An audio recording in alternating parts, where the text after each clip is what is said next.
السلام علیکم دوستو، آج ہم بتانے والے ہیں اصحاب فیل اور لشکر ابابیل۔ قرآن میں اس کے بارے میں کیا لکھا ہوا ہے اور کیا بتایا گیا ہے۔ یمن اور حبشہ کا بادشاہ ابرہہ تھا۔ اس نے شہر صنعاء میں ایک گرجا گھر بنایا تھا اور اس کی خواہش تھی کہ حج کرنے والے بجائے مکہ مکرمہ کے صنعاء میں آئیں اور اسی گرجا گھر کا طواف کریں اور یہی حج کا میلہ ہوا کرے۔ عرب خصوصاً قریشیوں کو یہ بات بہت شاق گزری، چنانچہ قریش کے قبیلہ بنو کنانہ کے ایک شخص نے آپے سے باہر ہو کر صنعاء کا سفر کیا اور ابرہہ کے گرجا گھر میں داخل ہو کر پیشاب پاخانہ کر دیا اور اس کے در و دیوار کو نجاست سے آلودہ کر ڈالا۔ اس حرکت پر ابرہہ بادشاہ کو بہت طیش آیا اور اس نے کعبہ معظمہ کو ڈھا دینے کی قسم کھا لی اور اس ارادے سے اپنا لشکر لے کر روانہ ہو گیا۔ اس لشکر میں بہت سے ہاتھی تھے اور ان کا پیش رو ایک بہت بڑا گو پیکر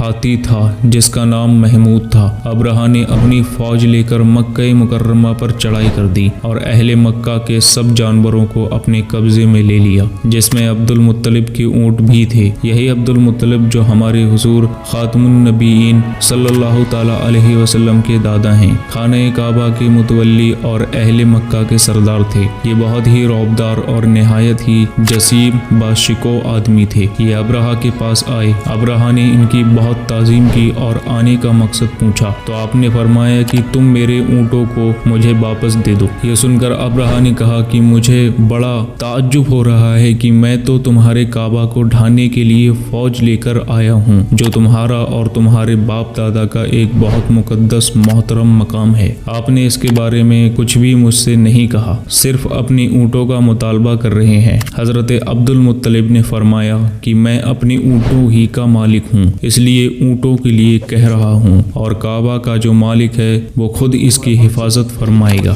مجھے اس کی کوئی فکر نہیں۔ ابرہہ نے آپ کے اونٹوں کو واپس کر دیا۔ پھر آپ نے قریش سے فرمایا کہ تم لوگ پہاڑوں کی گھاٹیوں اور چوٹیوں پر پناہ گزین ہو جاؤ۔ چنانچہ قریش نے آپ کے مشورے پر عمل کیا۔ اس کے بعد حضرت عبد المطلب نے کعبے کا دروازہ پکڑ کر بارگاہ الہی میں کعبے کی حفاظت کے لیے خوب رو رو کر دعا مانگی اور دعا سے فارغ ہو کر آپ بھی اپنی قوم کے ساتھ پہاڑ کی چوٹی پر چڑھ گئے۔ ابرہہ نے صبح تڑکے اپنے لشکروں کو لے کر کعبہ مقدسہ پر ڈھابہ بول دینے کا حکم دے دیا اور ہاتھیوں کو چلنے کے لیے اٹھایا، لیکن ہاتھیوں کا پیش رو محمود جو سب سے بڑا تھا وہ کعبے کی طرف نہ چلا، جس طرف اس کو چلاتے تھے چلتا تھا، مگر کعبہ مکرمہ کی طرف جب اس کو چلاتے تھے تو وہ بیٹھ جاتا تھا۔ اتنے میں اللہ تعالیٰ نے سمندر کی جانب سے پرندوں کا لشکر بھیج دیا اور ہر پرندے کے پاس 3 کنکریاں تھیں، 2 پنجوں میں اور 1 چونچ میں۔ ابابیلوں کے اس لشکر نے ابرہہ کی فوجوں پر اس زور کی سانگ ماری کہ ابرہہ کی فوج بدحواس ہو کر بھاگنے لگی، مگر کنکریاں گو چھوٹی چھوٹی تھیں لیکن وہ قہر الہی کے پتھر تھے کہ پرندے جب ان کنکریوں کو گراتے تو وہ سنگریز فیل سواروں کے خود کو توڑ کر سر سے نکل کر جسم کو چیر کر ہاتھی کے بدن کو چھیدتے ہوئے زمین پر گرتے تھے۔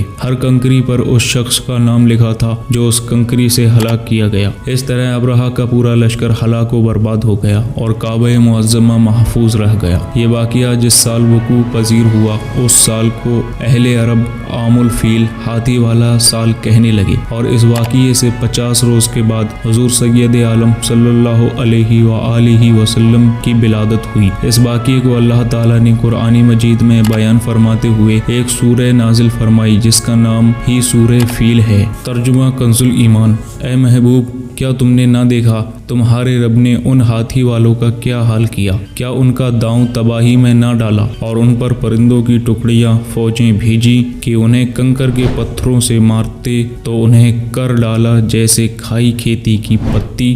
اس سے معلوم ہوا کہ قرآن مجید کی طرح کعبہ معظمہ کی حفاظت کا ذمہ بھی خدا بند قدوس نے اپنے ذمہ کرم پر لے رکھا ہے کہ کوئی طاغوتی طاقت نہ قرآن مجید کو فنا کر سکتی ہے نہ کعبہ کو صفحہ ہستی سے مٹا سکتی ہے، کیونکہ خدا بند کریم ان دونوں کا محافظ و نگہبان ہے۔